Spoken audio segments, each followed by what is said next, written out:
देश में महंगाई की मार ऐसी कि 90 से 100 रुपए प्रति लीटर बिकने वाला तेल अब 150 से 160 रुपए में बिक रहा है। देश ने इतनी महंगाई पिछले 11 सालों में कभी नहीं देखी। आपको समझाते हैं कि तेल की कीमतों में उतार चढ़ाव क्यों हो रहे हैं। देखते रहें नो दिस।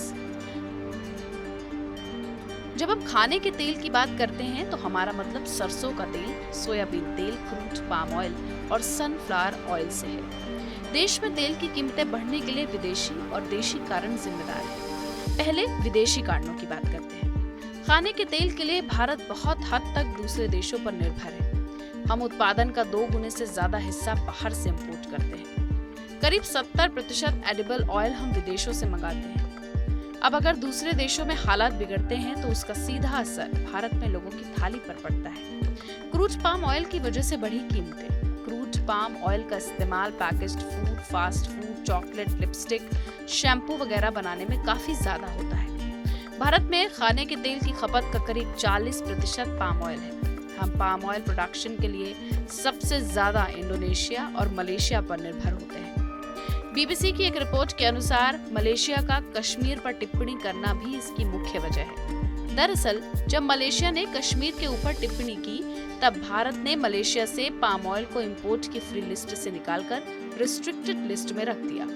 भारत अधिकतर पाम ऑयल मलेशिया से ही इंपोर्ट करता है, लेकिन अब मलेशिया से आयात लगभग 0 हो गया है। इसका सीधा असर भारत के खाद्य तेल बाजार पर हुआ है। सरकार पाम ऑयल पर फिलहाल 32.5% इंपोर्ट ड्यूटी और सोयाबीन तेल पर 35% ड्यूटी लगाती है। सनफ्लावर ऑयल की कीमतें क्यों बढ़ी? सनफ्लावर ऑयल का इस्तेमाल खाने के तेल के तौर पर होता है। यूक्रेन और रूस दुनिया में सनफ्लावर ऑयल का सबसे ज्यादा प्रोडक्शन करते हैं, लेकिन इन दोनों देशों में सूखे जैसे हालात बने और वहां की फसलें बुरी तरह प्रभावित हुई हैं। यही वजह है कि दुनिया भर में सनफ्लावर ऑयल की सप्लाई चेन पर असर हुआ है। सरसों का तेल क्यों महंगा हुआ?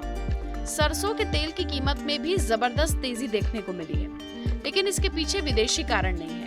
ये तेल भारत में अच्छी खासी मात्रा में उत्पादित होता है, इसलिए इसके महंगे होने की अधिकतर वजह देसी ही है। भारतीय कृषि मंत्री की माने तो ये महंगा इसलिए हुआ है क्योंकि भारत सरकार ने हाल के दिनों में सरसों के तेल में दूसरे तेलों की मिलावट पर नकेल कसी है। हालांकि उनके इस बयान की आलोचना भी हुई। विरोधियों ने कहा कि क्या इसका मतलब ये है कि पहले सरसों के तेल में खुलेआम मिलावट हो रही थी? अगर ऐसा था तो पहले क्यों नहीं रोका गया? विपक्षी पार्टियां सरसों के तेल की कीमतें बढ़ने के पीछे जमाखोरी और कुछ उद्योगपतियों को जिम्मेदार ठहरा रही हैं। जानकार बता रहे हैं कि कोरोना वायरस, लॉकडाउन और ट्रांसपोर्टेशन महंगा होने की वजह से भी सरसों के तेल की कीमतें बढ़ी हैं। पेट्रोल और डीजल महंगा होने की वजह से ट्रांसपोर्टेशन का कॉस्ट बढ़ा है। लेकिन सवाल है कि इस लिहाज से सभी चीजों के दाम बढ़ने चाहिए थे। सरसों के तेल के दाम इतनी तेजी से क्यों बढ़े? सरसों की महंगाई से किसानों को क्या फायदा हुआ? कई लोगों के मन में सवाल है कि जो किसान कोरोना काल में संकट के दौर से गुजर रहे थे, क्या उन्हें तेल की कीमतें बढ़ने से कोई फायदा हुआ? कोरोना के बावजूद सरसों का प्रोडक्शन रिकॉर्ड लेवल पर हुआ। इसका किसानों को अच्छा फायदा मिला है। क्विंट की एक रिपोर्ट की माने तो मिनिमम सपोर्ट प्राइस 4,650 रुपए प्रति क्विंटल है, लेकिन किसानों ने महीने भर पहले सरसों करीब 5,000 रुपए में बेचा। ऐसे में डिमांड बढ़ने का फायदा किसानों को भी हुआ।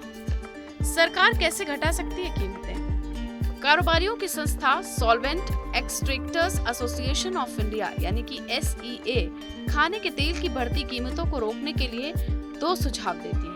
उनका मानना है कि जैसे ही खरीफ सीजन की बुआई पूरी होती है तब सरकार को इंपोर्ट ड्यूटी घटा देनी चाहिए। इससे घरेलू किसानों का भी नुकसान नहीं होगा। इसके अलावा सरकार को राशन की दुकानों पर सब्सिडी देकर खाने का तेल देना चाहिए। इस पूरी रिपोर्ट पर आपकी क्या है राय? कमेंट सेक्शन में हमें जरूर बताएं और बाकी देश दुनिया के अन्य मुश्किल विषयों को आसान भाषा में समझने के लिए सब्सक्राइब करें हमारा चैनल नो दिस।